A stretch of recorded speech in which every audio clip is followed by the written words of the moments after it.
یا ایہا الذین آمنوا لا تأکلوا الربا اضعافا مضاعفا واتقوا اللہ لعلکم ترحمون۔ آمنت باللہ صدق اللہ مولانا العظیم۔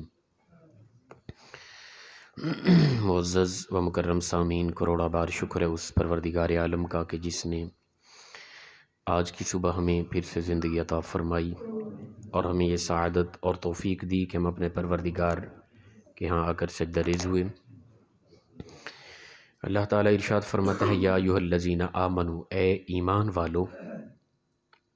خاص یہ خطاب ہے ایمان والوں کو۔ لا تأکلوا الربا اضعافا مضاعفا، فرمایا نہ کھاؤ تم سود کو بڑھا چڑھا کر۔ گناہوں کے اندر اسلام کے دامن میں جن چیزوں کی ممانعت ہے نا، ان میں سب سے سنگین چیز جو میری نظر میں گزری وہ سود ہے۔ سود سے بڑی سنگین چیز کوئی نہیں ہے۔ اتنا بڑا گناہ میری نظر میں کوئی نہیں گزرا جس قدر اس کی وعید آئی ہے۔ سور کا گوشت بھی حرام ہے، لیکن سور کے گوشت کے اندر اتنا حرمت نہیں، وعید نہیں ہے جتنا سود کے اندر آئی ہے۔ کوئی مومن مسلمان سور کو گوشت نہیں کھائے گا، کتے کا گوشت نہیں کھائے گا، گندگی نہیں کھائے گا، سود کھائے گا۔ حالانکہ سود کی حرمت اور سود کی وعید سور اور کتے کے گوشت سے بھی زیادہ سنگین آئی ہے، سخت آئی ہے۔ فرمایا اے ایمان والو، نہ کھاؤ تم سود کو بڑھا چڑھا کر، واتقوا اللہ، اللہ سے ڈرو، لعلکم تفلحون، تاکہ تم فلاح پا جاؤ، کامیاب ہو جاؤ۔ واتقوا النار التی اعدت للکافرین، ڈرو اس آگ سے جو کافرین کے لیے تیار کی گئی ہے۔ یہ مسلمانوں کو کہا جا رہا ہے اے ایمان والو، تم سود کو بڑھا چڑھا کر نہ کھاؤ، بلکہ تم اللہ سے ڈرو تاکہ تم کامیاب ہو جاؤ، اور ڈرو اس آگ سے جو کافرین کے لیے تیار کی گئی ہے، کفار کے لیے تیار کی گئی۔ کہیں ایسا نہ کہ ایمان تو لے آؤ تم اور تم سود کے معاملات میں لگے رہو، پھر تم بھی کفار کے ساتھ جہنم کے اندر پھینک دیے جاؤ۔ وَأَطِیعُوا اللَّهَ وَأَطِیعُوا الرَّسُولَ وَأَطِیعُوا اللَّهَ وَالرَّسُولَ لَعَلَّکُمْ تُرْحَمُونَ، تم فرمائے اطاعت کرو اللہ اور اس کے رسول کی تاکہ تم پر رحم کیا جائے۔ سود اس قدر سنگین ہے، یہ چوتھا پارہ ہے، اور اسی طرح تیسرا پارہ سورہ البقرہ کی آیت نمبر 175، 76 اور 77، اس کو بھی دیکھ لیں تو اس کے اندر بھی واضح اللہ تعالیٰ نے سود کی حرمت کے حوالے سے وضاحت فرمائی ہے۔ فرمایا الذین یأکلون الربا لا یقومون الا کما یقوم الذی یتخبطہ الشیطان من المس، فرمایا وہ لوگ جو سود کھاتے ہیں وہ قیامت کے دن جب کھڑے ہوں گے نا، ایسا محسوس ہوگا جیسا شیطان نے ان کو چھوا، اور ان کا ذہنی توازن ختم، پاگلوں کی طرح وہ محسوس ہوں گے۔ جب قیامت کے دن وہ قبروں سے کھڑے ہوں گے، سود کھانے والے، وہ چاہے مومن مسلمان ہیں یہ جو بھی، ان کا انداز پاگلوں جیسا ہوگا، جیسا کہ شیطان نے ان کو چھوا، مس کیا اور ان کا دماغ خراب کر کے رکھ دیا، یہ انداز ہوگا ان کے کھڑے ہونے کا۔ فرمایا کہ یہ اس لیے ہوگا کہ یہ لوگ کہتے تھے کہ سود اور بے ایک طرح کی ہے، ٹھیک ہے نا، سود اور بے کو ہم مثل قرار دیتے تھے، لیکن اللہ فرماتا ہے وَأَحَلَّ اللَّهُ الْبَيْعَ وَحَرَّمَ الرِّبَا، حالانکہ اللہ نے سود کو حرام کیا ہے اور بے کو حلال کر دیا ہے۔ سود اور بے کے اندر فرق ہے، لیکن یہ لوگ فرق مٹا دیں گے۔ انہوں نے کہا تھا کہ سود اور بے ایک ہی چیز ہے، آج ہمارے معاشرے کے اندر یہ چیز پائی جاتی ہے، کہتے ہیں نہیں جی یہ تو جائز ہے، یہ تو بے ہے، اس کے اندر فلاں فلاں کچھ وجوہات ہیں، یہ جائز ہے، حالانکہ وہ واضح اور دل بھی کہہ رہا ہوتا ہے کہ وہ سود ہے۔ ہمارے ہاں دل اندر کہہ رہا ہوتا ہے کہ جائز نہیں ہے، پھر بھی ہم باتیں بنا کے ادھر ادھر کی مار مور کے لوگوں کو دھوکہ دیتے ہیں بھی نہیں یہ تو جائز ہے۔ لہٰذا اللہ فرماتا ہے کہ ان لوگوں کو شیطان چھوئے گا اور ان کا دماغ خراب کر کے پاگلوں کی طرح ان کے حواس کام نہیں کر رہے ہوں گے جب قیامت کے دن یہ کھڑے ہوں گے سود کی وجہ سے۔ فرمایا کہ اگر تم لوگ اس سے باز آ گئے، یعنی اللہ کی طرف سے جب فمن جاءہ موعظۃ من ربہ فانتہی فلہ ما سلف، تمہارے ان کے پاس فرمایا جب واضح و نصیحت پہنچ گئی، سود کی حرمت کی واضح دلیل پہنچ گئی، اب انہیں چاہیے کہ وہ رک جائے، جو پہلے کر چکے اللہ وہ معاف کر دے گا، اور فرمایا کہ جو پہلے ہو چکا وہ معاف ہو جائے گا، وہ اللہ کے سپرد ہے، لیکن آئندہ کے لیے ان کو احتیاط کرنی چاہیے۔ فرمایا ومن عاد فاولئک اصحاب النار هم فیہا خالدون، اگر کوئی دوبارہ ان آیات کے نازل ہونے کے بعد، ان کو سمجھنے کے بعد دوبارہ سود کھائے گا تو فرمایا یہ جہنم والوں میں سے ہے، هم فیہا خالدون، ہمیشہ جہنم کے اندر رہے گا۔ یہ مسلمان کے لیے ہے۔ مسلمان اگر سود خور ہے، سود کھاتا ہے، تو فرمایا وہ جہنم والوں میں سے ہو جائے گا، هم فیہا خالدون، ہمیشہ اس آگ کے اندر جلتا رہے گا جو سود خور ہوگا۔ اللہ سود کو، اپنا جو سود کھاتا ہے اس کے رزق میں کمی کر دیتا ہے، وَيُرْبِ الصَّدَقَاتِ، صدقہ کرنے والوں کے رزق کے اندر وسعت پیدا فرما دیتا ہے۔ یہ ہمارے ہاں ہے، ہم سمجھتے ہیں کہ نہیں جی سود والا تو ماشاءاللہ وہ تو آگے نکل گیا فلاں فلاں، یہ ہمارے تبصرے ہوتے ہیں۔ رب کے نزدیک یہ چیز نہیں ہے، اللہ فرماتا ہے نہیں، اللہ تعالیٰ ناپسند کرتا ہے ایسی چیزوں کو، کفار کے اس طرح کے گناہوں کو ناپسند کرتا ہے۔ ان چیزوں سے فرمایا باز آ جاؤ، اور آگے فرمایا کہ اے ایمان والو اللہ سے ڈرو اور چھوڑ دو اس کو جو تم نے سود پہ پیسہ دے رکھا ہے، جو کچھ سود پہ دے رکھا ہے، جو تمہارا اصل ہے اس کو لے لو، اگر تم ایمان والے ہو تو جو تم نے اضافی لینا تھا اس کو معاف کر دو، چھوڑ دو۔ اگر ایسا نہیں کرو گے تو پھر یاد رکھو اللہ اور اس کے رسول کے ساتھ تم جنگ کرنے کے لیے تیار ہو جاؤ۔ پھر اللہ اور اس کے رسول کے ساتھ جنگ کرنے کے لیے تیار تم ہو جاؤ۔ کس کے اندر، کس مخلوق میں جرت ہے کہ وہ خالق سے ٹکرا سکے؟ اللہ تعالیٰ اس کے ساتھ اعلان جنگ کرتا ہے کہ جو باز نہیں آتا سود کھانے سے، فرمایا وہ تیار ہو جائے اللہ اور اس کے رسول کے ساتھ جنگ کرنے کے لیے۔ اگر مخلوق کے اندر ہے ہمت کہ وہ خالق سے ٹکرا سکتی ہے اور اس سے جنگ کر سکتی ہے تو وہ سود کھاتی رہے۔ اس سلسلہ میں 4 حدیث مبارک ہیں، ان کو ذہن نشین کر لیں، بلکہ یہ آن کیمرہ ریکارڈنگ ہو رہی، بعد میں ان کو سماعت بھی کریں، ان حدیث مبارکوں کو یاد کریں، صرف یہ 4 حدیث مبارکہ ذہن نشین کر لیں۔ سب سے پہلی حدیث مبارکہ مسلم شریف کی حدیث پاک ہے، حضرت جابر بن عبداللہ رضی اللہ تعالیٰ سے روایت ہے۔ اچھا یاد رکھیں، اس سے بڑی سنگین حدیث مبارکہ میں نے کہیں نہیں پڑھی۔ سود کی وعید کے اندر جو حدیث مبارکہ آئی ہے نا، اس سے بڑی سنگین، آپ کے رونگٹے کھڑے ہو جائیں گے، اس قدر سنگین مسلم کی روایت ہے۔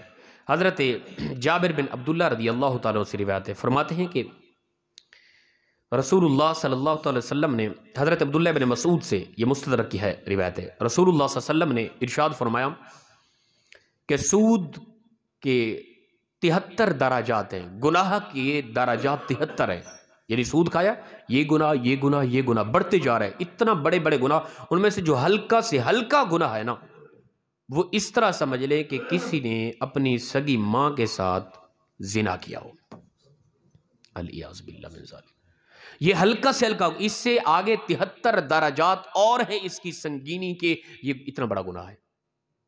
جس نے اپنی ماں کے ساتھ بدفعلی کی، سمجھ لے کہ یہ ہلکا سے گناہ ہے، سود کھانے والے کے 73 درجات میں سے ہلکا سے ہلکا گناہ، یہ سمجھ لے، مستدرک حاکم کی روایت ہے یہ۔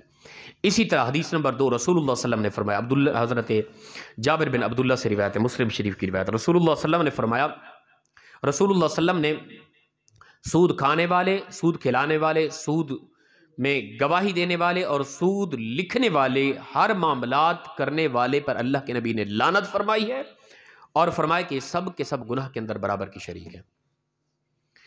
اسی طرح حدیث مبارکہ شعب الایمان کے اندر حضرت انس بن مالک، حدیث نمبر 3، رسول اللہ صلی اللہ علیہ وسلم نے ارشاد فرمایا کہ سود کا 1 درہم جس آدمی کے پاس چلا گیا، جس آدمی نے 1 درہم بھی کھایا سود کا، تو یہ اس سے بھی برا ہے کہ وہ اپنا 36 مرتبہ زنا کرتا ہے۔ یہ واضح الفاظ حدیث پاک کے اندر، شعب الایمان کی روایت، اس سے بھی زیادہ 1 درہم چلا گیا، 1 درہم سود کا کھایا، یہ اس سے بڑا گناہ ہے کہ اس نے 36 مرتبہ زنا کیا، بدفعلی کی ہے، اس سے بھی بڑا گناہ ہے۔ حدیث نمبر 4 حضرت ابو ہریرہ سے روایت ہے، رسول اکرم صلی اللہ تعالیٰ علیہ وآلہ وسلم نے فرمایا، ابن ماجہ کی روایت ہے، فرماتے ہیں کہ معراج کی رات ہمارا گزر ایک ایسی قوم سے ہوا جہنم کے اندر کہ اس قوم کے پیٹ یعنی گھر نما تھے، جس طرح گھر ہوتی ہے نا کہ رہائش ہوتی ہے، اس طرح کے ان کے پیٹ تھے، اور ان کے پیٹ کے اندر سانپ دوڑ رہے تھے، ان کے اندر کے سارے معاملات کو کھا رہے تھے، اور سوراخ تھے پیٹوں کے اندر، باہر سے نظر بھی آ رہے تھے کہ سانپ اندر دوڑ رہے ہیں۔ میں نے جبرائیل سے پوچھا، جبرائیل یہ کون لوگ ہیں؟ عرض کی گئی یا رسول اللہ صلی اللہ علیہ وسلم، یہ وہ لوگ ہیں جو دنیا کے اندر سود کھاتے تھے، یہ سود کا مال ان کے پیٹ کے اندر سانپ بن کے آج ان کا یہ حشر ہے، ان کی چیخ و پکار ہے جہنم کے اندر۔ تو سود سے بڑا سنگین مسئلہ کوئی نہیں، یاد رکھے۔ ہم عام سمجھتے ہیں نہیں جی حضرت یہ تو فلاں فلاں اس حوالے سے بس ٹھیک چل رہا ہے، سود کے بغیر تو چلتا ہی نہیں کاروبار۔ یہ اس قدر دلیری اور ہر دھرمی اللہ کے احکام کو پس پشت، اللہ کے احکام کو پامال کرنے کا انداز دیکھیں جی، سود کو بغیر تو چلتا ہی نہیں نظام۔ جی حضرت کاروبار چلتے نہیں سود کے بغیر، کیا کریں بھئی؟ اس پھر آمدن پہ کروڑ بار لعنت ہے کہ جس کے بغیر ہمارا نظام زندگی نہیں چل رہا۔ یہ بالکل سراسر غلط ہے اور شیطانی سوچ ہے سراسر کہ سود کے بغیر ہمارا کاروبار ہی نہیں چلتا، نظام زندگی نہیں چلتا۔ سراسر یہ جھوٹ ہے، یاد رکھیں، یہ شیطان نے سوچ اور فکر دے رکھی ہے۔ اللہ فرماتا ہے وَاتَّقُوا النَّارَ الَّتِي أُعِدَّتْ لِلْكَافِرِينَ، اے ایمان والو ڈرو اس آگ سے کہ جس کو کافرین کے لیے تیار کر دی گئی ہے۔ کہیں ایسا نہ ہو کہ تم ایمان تو لے آئے، مسلمان تو رہے، عبادات تو کرتے رہے، لیکن تمہارے ان حرکات کی وجہ سے تمہیں ہمیشہ جہنم کے اندر پھینک دیا جائے۔ ایسی آگ سے بچو۔ وَأَطِيعُوا اللَّهَ وَالرَّسُولَ لَعَلَّكُمْ تُرْحَمُونَ، فرمایا تم اطاعت کرو اللہ اور اس کے رسول کی تاکہ تم پر رحم کیا جائے۔ دنیا کے اندر، موت کے وقت، عالم برزخ میں، عالم حشر کے اندر تم پر رحم کیا جائے، اللہ تمہیں جنت عطا کرے۔ تم اللہ اور اس کے رسول کی اطاعت کرو، جو اللہ اور اس کے رسول حکم دے رہے ہیں وہ کرو، جس سے منع کر رہے ہیں اس سے فی الفور رک جاؤ، تو رب تعالیٰ تم پر رحم فرمائے گا۔ وَسَارِعُوا إِلَى مَغْفِرَةٍ مِّن رَبِّكُمْ وَجَنَّةٍ عَرْضُهَا السَّمَاوَاتُ وَالْأَرْضُ أُعِدَّتْ لِلْمُتَّقِينَ، فرمایا کہ تم اپنے رب کی مغفرت اور اس کی جنت کی طرف دوڑ پڑو، دوڑو تم اپنے رب کی مغفرت اور اس کی جنت کی طرف، وہ جنت کے جس کے اندر یعنی اتنا وسعت ہے اس کی، اس سے بھی بڑی وسعت ہے کہ جس طرح تمام آسمان اور زمینیں ہیں اس سے بھی بڑی وسعت ہے، ایسی جنت اور مغفرت کی طرف وسارعوا، دوڑ پڑو اے ایمان والو، اعدت للمتقین، جو تیار کی گئی ہے متقین کے لیے۔ متقین کسے کہتے ہیں؟ پرہیزگار کو، گناہ سے بچنے والے کو۔ نیکی کرنے سے بڑی نیکی کیا ہے؟ گناہ سے بچنا۔ صدقہ و خیرات کرنے سے بڑی نیکی کیا ہے؟ سود سے بچنا۔ عبادات کرنے سے بڑی نیکی کیا ہے؟ ہم انسان متقی ہو جائے، پرہیزگار۔ اللہ نے جن چیزوں سے روکا ان سے رک جانا، ان لوگوں کے لیے جنت تیار کر دی گئی ہے۔ بندہ عبادت کرتا رہے، نمازیں پڑھتا رہے، سب کچھ، لیکن وہ متقی نہ ہو، وہ کامیاب نہیں ہے۔ اصل کامیابی متقین کے لیے۔ نماز کے اندر سستی ہو جانا یہ بھی غلط ہے، گناہ ہے۔ عبادات کے اندر سستی ہو جانا یہ بھی غلط ہے، لیکن اس سے بڑی غلطی یہ ہے کہ ہم گناہ کر جائیں۔ وہ کہتے ہیں کہ نیکی نہیں کر سکتے تو گناہ کرنا ہی چھوڑ دو کم از کم۔ تو فرمایا کہ تم اپنے رب کی مغفرت کی طرف دوڑ پڑو اور اس جنت کی طرف دوڑو جس کی وسعت زمین و آسمان سے بھی زیادہ ہے، اور وہ تیار کر دی گئی ہے اعدت للمتقین، متقین کے لیے تیار کر دی گئی ہے۔ تو ہم ایک ہیلے ڈھونڈ رہے ہوتے ہیں، نہیں جی فلاں انداز میں یہ چیز جائز ہے، اس طرح ہے، یہ بینک میں ہم نے اس طرح پیسہ جمع کرایا اور اس طرح ہمیں آمدن آ رہی ہے، باقی ہمارا پڑا ہے، لیکن وہاں فتویٰ لگا ہوا ہے، لکھا ہوا ہے۔ وہاں کے مفتیان کرام، وہ جو اندر بیٹھے ہوئے نا سارے مفتیان کرام، انہوں نے فتویٰ دیا کہ جائز ہے۔ یہ اپنی طرف سے یہ کاروبار بن چکا اور اس کو بے کہا جا رہا ہے۔ اللہ فرماتا ہے کہ یہ لوگ، ان کو شیطان نے چھوا اور یہ ان کے حواس کھو گئے، قیامت کے دن پاگلوں جانوروں کی طرح گھوم رہے ہوں گے۔